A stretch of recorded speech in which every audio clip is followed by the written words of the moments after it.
Assalamualaikum warahmatullahi wabarakatuh. Kami dari kelompok 8 ingin menjelaskan tentang ekonomi makro dan ruang lingkupnya.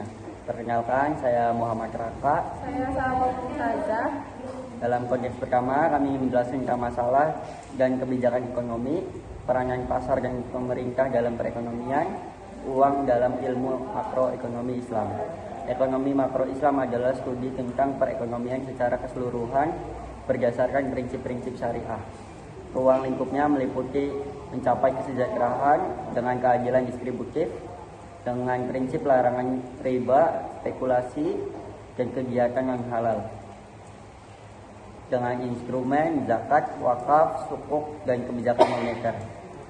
Masalah dan kebijakan ekonomi. Masalah utamanya ada di pengangguran, inflasi, ketimpangan distribusi kekayaan. Kebijakan dalam Islam, redistribusi pendapatan, pelarangan ribanya mencegah eksploitasi ekonomi.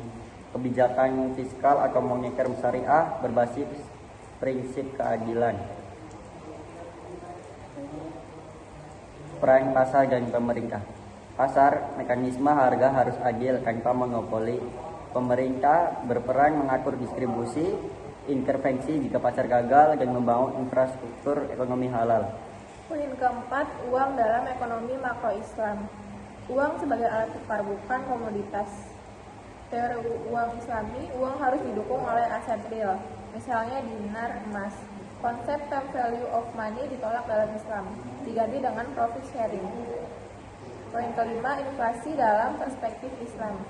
Teori inflasi Al-Makrizi, natural inflation, kenaikan harga karena kelangkaan alami, misalnya gagal panen. Kemudian tax plus inflation, inflasi akibat pajak berlebihan. Kemudian corruption plus inflation, inflasi karena korupsi sistemik. Karena inflasi lanjutan, terdiri dari floating exchange rate atau nilai tukar mengambang dengan intervensi minimal. Teori nilai tukar Islami berbasis emas atau aset real, bebas spekulasi. Perubahan harga domestik dipengaruhi oleh kebijakan moneter syariah dan stabil pasokan. 7.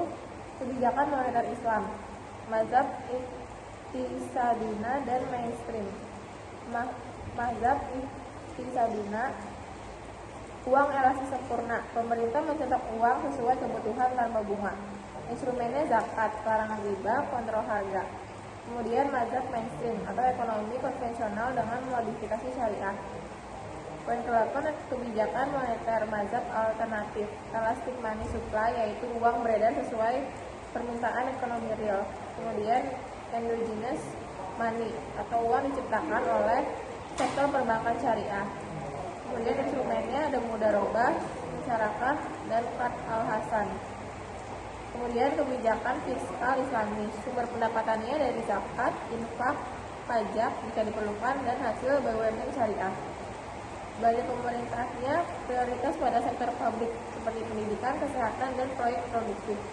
Prinsipnya anti defisit berlebih, pelarangan utang ribawi. 11. Keseimbangan pasar atau mazhab mainstream. Keseimbangan pasar dicapai melalui mekanisme permintaan penawaran dengan intervensi syariah, misalnya larangan monopoli pasar. Peran harga harus adil, mencerminkan nilai real tanpa eksploitasi. Yang ke-12, model ISLM dalam Islam. Investasi berbasis profit sharing, bukan bunga, atau liquid money, permintaan uang untuk transaksi dan investasi halal. Keseimbangannya dicapai tanpa suku bunga, menggunakan tingkat bagi hasil. 13-nya hutang pemerintah dan pertumbuhan ekonomi. Hutang dalam Islam diperbolehkan jika